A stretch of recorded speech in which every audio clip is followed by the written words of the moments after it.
மாலை 4 மணிக்கு என்னுடைய மகனை ஒரு இருட்டு அறையில எங்கேயோ கொண்டு போய் வைத்து, நீங்கள் காவல் ஆய்வாளர்ல இருந்து காவல் உதவி ஆய்வாளர் வரைக்கும் நீ இந்த கொக்கைன்லாம் வச்சிருக்கன்னு சொல்லி ஒத்துக்கோன்னு சொல்லி கையெழுத்து வாங்க நிர்பந்தி கையெழுத்து போட மாட்டேன்னு சொன்ன பிறகு நீங்கள் அடித்த அடியில வாயிலிருந்து ரத்தம் ஊத்தியது.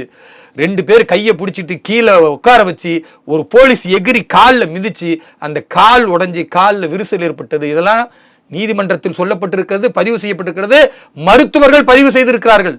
இவ்வளவு அராஜகத்தை, அயோக்கியத்தை, வன்மத்தை காவல்துறை செய்வதற்கு காரணம் என்ன? காவல்துறையில அந்த ஆய்வாளரோ அந்த உதவி ஆய்வாளருக்கோ என் பையனுக்கோ ஏதாவது முன்விரோதம் இருக்கா? சொத்து தகராறு இருக்கா? எதுவும் இல்ல. மேலதிகாரி சொல்றாங்க அவனை காயப்படுத்து, அவனை அடி, அவனை கொக்கைன் வச்சிருக்கான்னு சொல்லு, ஒரு போதைப் பொருள் கடத்தினு சொல்லுனா என்னங்க அயோக்கியத்தனம்? அதையெல்லாம் தாண்டி எந்த வாரண்ட்டும் இல்லாம என் வீட்டுக்கு வராங்க. என் வீட்டுக்கு வந்து சர்ச்சில் பண்றோன்னு சொல்லி மேல இருந்து கீழே இருந்து துணியை தூக்கி போட்டு நீ என்னையா உள்ள வச்சு எடுப்பியோன்ட்டு அதை வேற வீட்டுல இருக்கிற சிசிடிவி இல்லாம குடும்பத்தில் உள்ளவங்க பதறி போறாங்க. பயம் என்ன? நீ போலீஸ்காரனை உள்ளார வச்சுட்டு நாளைக்கு இருக்குன்னு சொல்லிட்டேன்னா அப்போ இவ்வளவு அத்துமீறல் நடக்குது.